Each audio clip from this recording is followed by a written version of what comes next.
Queridos filhos, amado povo de Deus, hoje nós celebramos a festa de São Marcos, o Evangelista. Celebramos esse apóstolo, um dos 4 que compõem os evangelhos sinóticos. Celebramos Marcos, que aparece já na 2ª geração. Não que ele não conhecesse Jesus. Nós sabemos de alguns elementos. O Atos dos Apóstolos nos coloca uma saudação de Pedro, dizendo assim: revesti-vos de humildade. E ele faz toda uma exortação. Ele fala com muita clareza: revesti-vos de toda humildade, relacionamento mútuo, porque Deus resiste aos soberbos. Continua ele: mas Deus dá a graça aos humildes. São Pedro continua exortando, e lá no final ele diz: a igreja que está em Babilônia, eleita por vós, vos saúda, como também Marcos, o meu filho. Saudai-vos uns aos outros com o abraço do amor fraterno, e que esteja com todos vós a paz de Cristo. Pedro, o chefe da igreja, aquele que Jesus deixou como sob o qual construirei a minha igreja, chama de Marcos meu filho. Chama de Marcos alguém que se põe a caminho. Todo mundo olhando, não se aperreia não, se preocupa não. Marcos, aquele que segue na evangelização. Ele esteve nas viagens missionárias de São Paulo, mas se mostra muito fiel quando Pedro está preso. Estando preso, Marcos se faz ajudante, Marcos se faz solidário, Marcos se faz secretário. Há quem diga que o evangelho de Marcos, que é o mais curto, na verdade foi ditado, falado por São Pedro. Marcos, segundo a tradição, tinha com seu pai uma casa, e quem foi à Terra Santa, ou quem vai à Terra Santa, tem a oportunidade de ir no cenáculo, que a gente só visita a parte de baixo. Mas foi naquela casa que Jesus celebrou a última ceia. Era de quem? Do pai de São Marcos. Foi naquela casa que aconteceu a primeira novena. Os 11 apóstolos e Nossa Senhora invocando o Espírito Santo. Portanto, o que quero dizer? Por mais que não seja um dos 12, Marcos já está como discípulo de Jesus. Num primeiro momento, mais distante, mas depois, efetivamente, trabalhando pela causa de Jesus Cristo. Marcos é lembrado como símbolo de leão. Seus restos mortais estão em Veneza, onde tem a belíssima igreja de São Marcos. E acredito que se aplica a São Marcos o que diz o Evangelho. Marcos levou muito a sério. Jesus termina a sua caminhada na terra, mas faz um apelo: ide pelo mundo inteiro. É impressionante que fala para Pedro, fala para João, fala para Tiago, mas tanto Paulo quanto Marcos, que são da segunda geração, levam a sério. Ide pelo mundo inteiro, anunciai o Evangelho a toda criatura. E Jesus coloca o que fazer: batizar. Quem crer e for batizado será salvo. Olha a missão dos apóstolos, de Marcos e nossa. Se hoje nós cantamos o Glória, se hoje nos revestimos de vermelho, é exatamente para lembrar o martírio. Aqueles que tombaram, aqueles que deram sua vida para que esse mandato acontecesse. Quem crer e for batizado será salvo. Quem não crer será condenado. E ele continua: os sinais não são em si o mais importante. Qual que é o mais importante do mandato de Jesus? O anúncio do Evangelho. Vamos ficar claro com isso. Qual que é o âmago, qual que é o principal do mandato de Jesus? O anúncio do Evangelho. Mas nosso Senhor disse que sinais acompanharão quem o fizer. Expulsarão demônios em meu nome. Não é expulsar por expulsar, exorcismo por exorcismo, não é circo, é para consolidar, para confirmar na fé.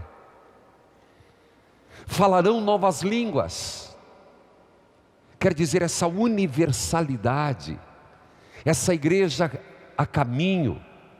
Pegarão em serpentes, beberão algum veneno mortal e não lhes fará mal algum. Repito, os sinais não são por si mesmo, mas eles estão para confirmar a nossa missão. Nós somos os marcos de hoje. Queridos filhos, o Senhor, termina o texto, os ajudava. Então na nossa missão o Senhor nos ajuda. Começar a evangelizar a partir da sua casa. Começar a fazer esse mandato a partir da nossa própria vida. Com uma certeza, não estou só. O Senhor nos ajuda. Diz o texto, o Senhor os ajudava, confirmava com sua palavra, por meio de sinais que o acompanhavam. Portanto, se o Senhor nos coloca em missão, olhamos para Marcos, vemos um mártir, vemos nele um apóstolo que deu sua vida. Você vai perguntar, e eu? Conte com a presença do Senhor. Acredite na ajuda do Senhor, nesse acompanhar. Olha, Jesus os acompanhava, o Senhor te acompanha, Ele não te deixa só, o Senhor te acompanha sempre, o Senhor não te abandona. Queridos filhos,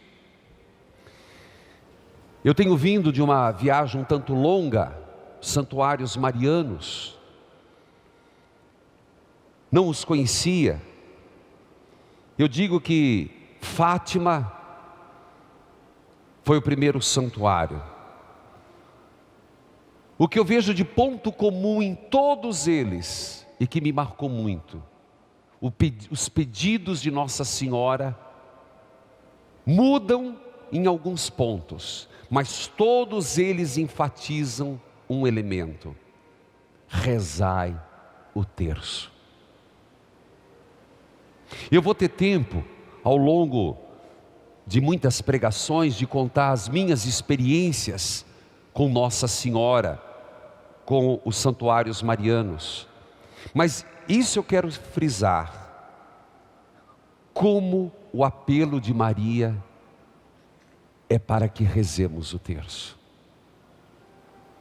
Depois, Nossa Senhora, que não é uma aparição, em Zaragoza, que na verdade foi uma bilocação, porque Nossa Senhora estava viva,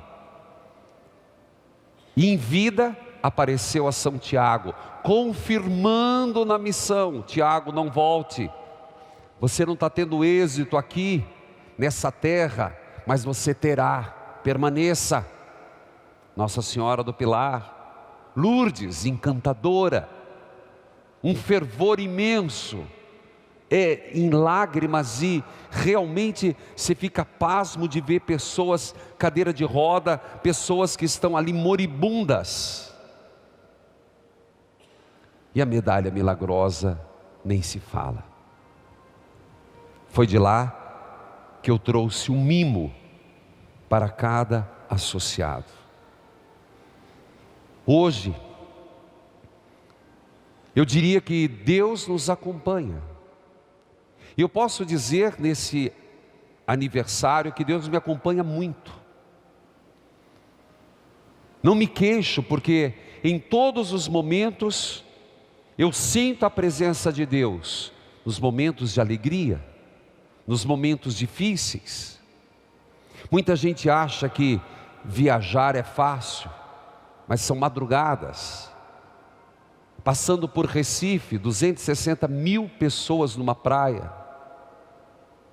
No outro dia evento, saindo 4 horas da manhã. Não estou reclamando, apenas dizer que ser missionário tem um custo. Ter uma alma missionária leva você a tomar até antibiótico, como estou. Mas passei pelo Rio de Janeiro celebrando São Jorge, nunca tinha celebrado. Meu abraço ao Rio de Janeiro. E lá tive que fazer um comunicado que tenho que fazer aqui, que são perdas, mas eu digo, é recuar para avançar. E se hoje Deus aceita um pedido meu, ajude-nos, Senhor, a mostrar o caminho de como avançar nos meios de comunicação e na televisão. Eu quero dizer que não foi pouco a ajuda das pessoas. Seja o presente que mandaram de Natal, seja o presente, os tijolinhos, e continuamos com a campanha até dia 1º de maio, São José providenciai. Mas o discernimento, a crise que o Brasil está passando, refletiu na rede católica da igreja. E aí é uma questão de você ter discernimento. Discernimento e responsabilidade. Por isso, com muito custo e também com dor, dia 30 será a última exibição nacional da rede católica da igreja. Dia 1º de maio, nós ficamos em algumas praças e temos que desligar os repetidores em quase todas as capitais. Eu digo, e posso dizer isso no dia do meu aniversário, porque eu quero pedir: Deus, essa obra é tua. Já há muito tempo me superou. Fazei com que as pessoas continuem acreditando, e se hoje recuamos, que no amanhã nós avancemos. Deus sabe onde vai ser. Se for no canal fechado, é o que eu estou pedindo a Deus, no momento. Mas agradecer a todos que estão colaborando, a todos que estão ajudando. E não pense que a sua ajuda não foi suficiente. É que trabalhar com televisão nacional é muito forte, muito caro. Mas eu digo, para Deus nada é impossível. Por isso, continue ajudando. Você não está ajudando ao padre, Reginaldo, você está ajudando uma obra que é da igreja. No Rio de Janeiro me comoveu muito, que eu estava rezando de São Jorge, terminando a missa, e eu dei essa notícia que iria se desligar dia 1º de maio, o canal 49. Em Fortaleza também o fiz. Mas no Rio de Janeiro as pessoas começaram a romper a grade, que não sou eu que mando colocar, é uma questão de necessidade de corpo de bombeiro. Por mim podia ficar tudo aberto. E as senhoras começaram a trazer 5, 10, e começou uma fila. E eu parei o evento, quem escutou, e fui lá. E uma senhora dizendo assim: padre, o que eu tenho é R$20, mas eu estou dando, não para esse canal aqui no Rio, por favor, porque eu estava com câncer, e foi essa televisão que me ajudou a passar por toda a fase do câncer. Aí dói. Aí você sente, meu Deus. Por isso, eu falo que, e já é de conhecimento de Dom Peruso, é um momento que vamos passar. Curitiba é privilegiado, continuaremos. Mas eu quero pedir no dia do meu aniversário, a Deus,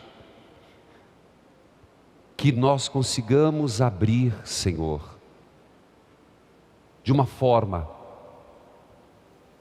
de darmos continuidade. Continuamos, e todos que acompanham a missa diária, que é o ponto alto da programação, poderão, você não vai ficar órfão, é só você ter, e isso nós continuamos, na parabólica digital, isso nós conseguimos manter. Então quem nos acompanha hoje em todo o Brasil, em TV aberta, pode migrar por aquele aparelhinho digital que vai pegar.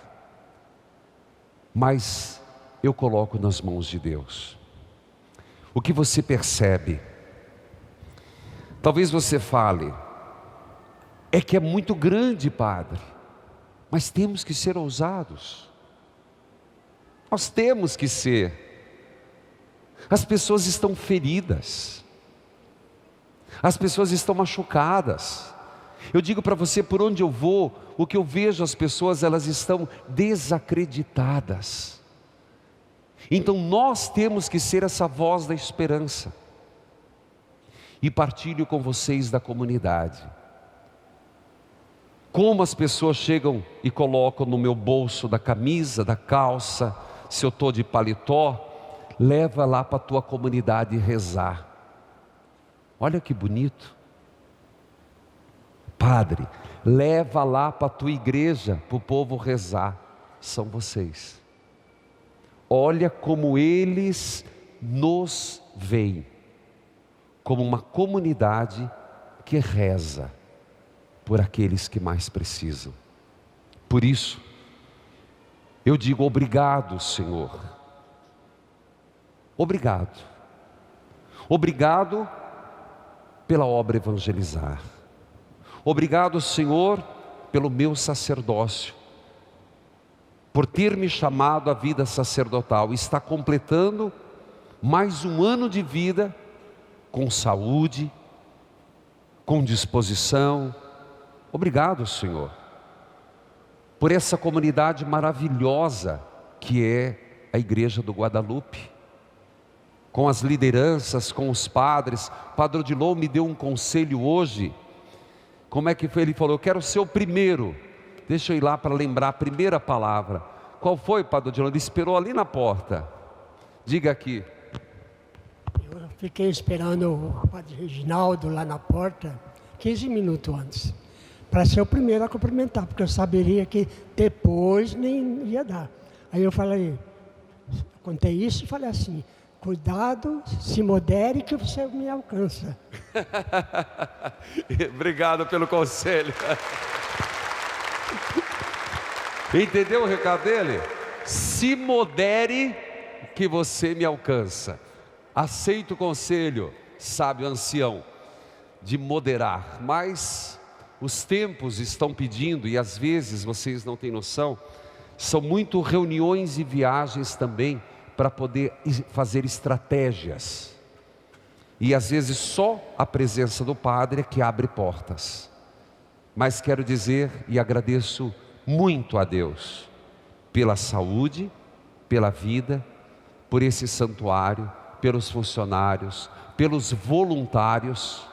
Muito obrigado. Agradeço muito a associação, agradeço muito a confiança de Dom José Antônio Peruso, que apoia e está cada vez mais envolvido na obra Evangelizar é Preciso. E agradeço principalmente a Deus e a nossa mãezinha, Nossa Senhora. Amém.